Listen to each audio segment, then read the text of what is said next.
Tapos patuloy namin pinag-usapan ang samahan, the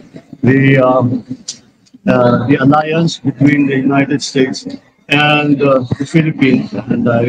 So anong sinabi, ano pang sinabi na pinag-usapan nila ni PBBM, nito ni Donald Trump at saka ni PBBM? Yung alyansa ng Pilipinas at ng Amerika. Oo. Ano nangyari sa mga DDEBs? Naggagawa na ba sila ng mga kanya-kanilang vlogs na parang minumura nila si PBBM at saka minumura na ba nila si Trump ngayon? Marami yung nagsusulputan ho kasi, di ba? Sinabi ko na ho yan noon. Nung nanalo si Donald Trump nung November 5 or November 7.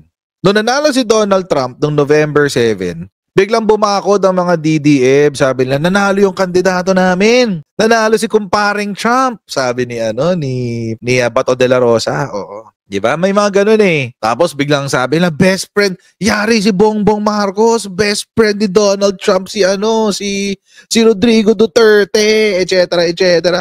Mag-best friend yan. Humanda ka, Bongbong Marcos. Humanda ka, wala ka. Matutunaw ka na. Di ba ganun sinasabi ng mga DDEBs? Ganun lahat ng litanya nila. BFF ni Trump si Digong eh. Yari ka, Bongbong Marcos. Kulong ka ngayon. I-execute na yung warrant of arrest mo sa Amerika. Sabi ni Jason Sonza.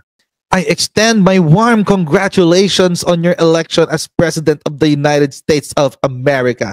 I hope your new mandate will bring renewed optimism and strength to the American people during these challenging times. I look forward to the success of your administration and to our shared aspirations for greater peace and prosperity for our countries. Please accept the assurances of my highest consideration. Rodrigo Roa Duterte. Feeling naman ni Digong. Feeling niya presidente pa siya. Please accept the assurances of my highest consideration. Consider what? Assure what? You're not even a world leader anymore, Rodrigo Roa Duterte. Assuming si Rodrigo Roa Duterte, guys, hallucinating. Di ba sabi ni former Chief Justice, now Executive Secretary, Lucas Bersamin? Sino ka para kausapin ni Donald Trump?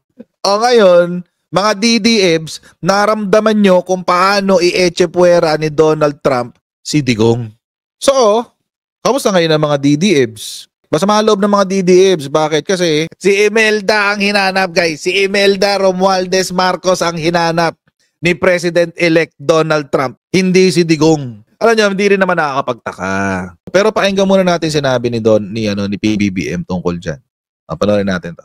I was able to schedule a phone call to President-elect Donald Trump. At nakausap ko siya kaninang umaga. At naaalala naman siya sa Pilipinas. Ang kaibigan niya talaga, Mother Pro. Kilalang-kilala niya yung Mother Pro. Ayun. Kinukumusta niya si Melda. Sa Pilog, pinabati ka na. Let us add serious insult to a very serious injury. Kasi ang yayabang nakalimutan nila mga kotsero, 1990 pa lang. 1990 July 1, 1990. Sino yung dalawang yan? Ang bata pa ni Donald Trump dyan, wala pa siyang wrinkles. Magkukwentuhan pa, magkatabi pa, choka-chokaran. Bakit nangyari to? Kasi mga kotsero, sa mga hindi po nakakaalam, yung isa pong condo na na-sequester sa Amerika, the Trump Building. Yung dating Trump Building, mga kotsero, may condo doon. Sila, Madam Imelda. Ayan, 40 Wall Street ang pangalan. Binili ni Donald Trump, ayun, naging Trump Building na siya. Yun kasi ang history niyan. Baka nga magkapit-bahay pa yan Tapos, ayan Marcos Money. Ang akusasyon, mga kotsero, ay dito daw, ang ginamit daw na pera pambili nitong Trump Building ay galing sa nakaw na yaman ng Marcos sa Pilipinas. Yun yung akusasyon yan. Kaya lang naman magkakilala yan si Imelda Marcos si Donald Trump kasi magnanakaw ang Marcos Malamang sa malamang, ganun ang sasabihin nila. Unahan nyo na sila, mga kotsero. Pag sinabi nila yung salitang ninakaw naman yung pambili niyan ibalik nyo to. July 3, 1990. The Marcos verdict. Marcos is cleared of all charges in racketeering and fraud case. 2 days after magkita si Donald Trump tsaka si Imelda Marcos, na-acquit siya doon sa criminal case na inihabla sa kanya ng Pilipinas. So, ibig sabihin, July 1, nagkita sila ni Donald Trump. July 2, nag-birthday siya. July 3, acquitted ang kaso. Ay. So, ano ngayon? Masakit ba, mga DDEBs? Hindi hinanap ang digong nyo? Anyari sa BFF?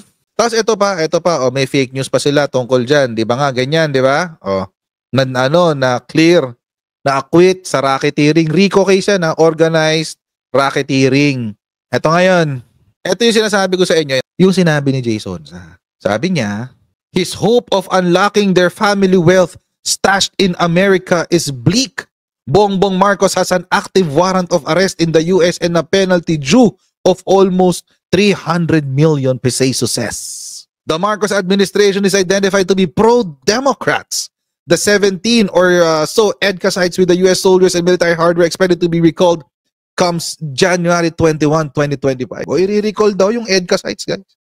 I-recall daw. Kaso parang wala namang nabanggit si PBBM, no? Mr. Trump is reported to be a friend of former Philippine President Rodrigo Duterte and Pastor Apollo C. Kibuloy's church leaders and followers in North America reportedly volunteered for Mr. Trump's campaign. Ay, pala. Ba't di siya hinanap? Ano nangyari? Bakit hindi hinanap si Digong? Ang hinanap si Imelda. Oh, baka naman may bago silang kwento. Baka naman may bagong fake news. Baka ang bago nilang fake news tinawagan ni Trump si Digong ng hiwalay.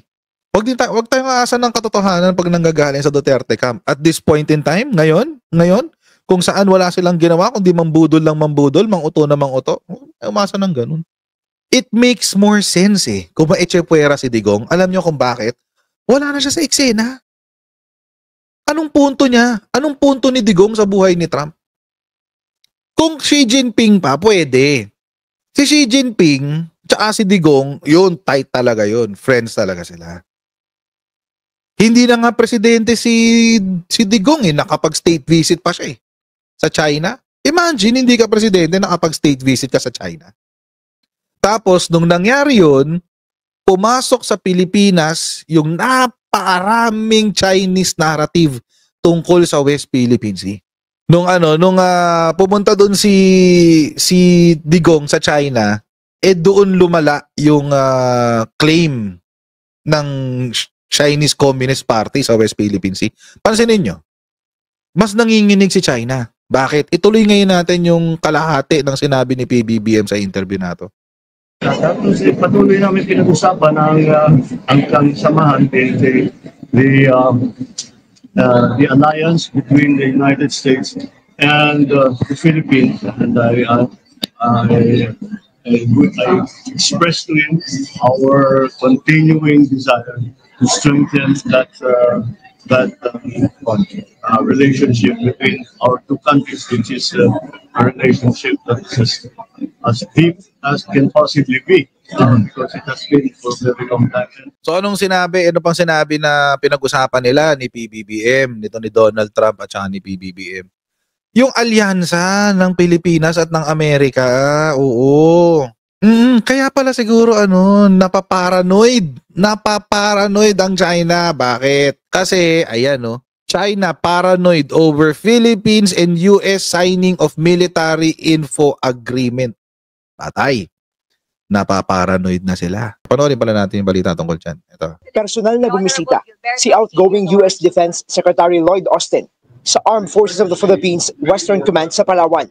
Ito ay para bigyang diin ang anyay matibay na suporta ng Amerika sa pagiit ng Pilipinas sa mga karapatan nito sa West Philippine Sea. Sa gitna yan ng patuloy na panghihimasok ng China sa ating exclusive economic zone.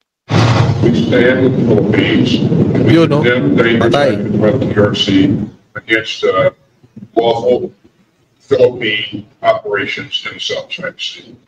Bagay na hindi nagustuhan ng China. Ayon sa Chinese Foreign Ministry, ang daan para sa kapayapaan ay ang pagiging independent o malayo sa impluwensya ng ibang mga bansa. Kasi kahapon nagpirmahan ng bagong agreement ang US at ang Philippines pagdating dito sa West Philippine Sea. So basically, pinapadali lang yung proseso ng pag-acquire ng mga defense capabilities, yung interoperability, etc., etc. So in short, mas lalong tumitibay ang alyansa ng Pilipinas at ng Amerika. Napaparanoid ngayon si China. Ang sabi, the only right choice for safeguarding national security and regional peace and stability is to uphold good neighborliness and friendship and maintain strategic independence. Sino kayo para sabihin sa Pilipinas kung anong maganda para sa amin?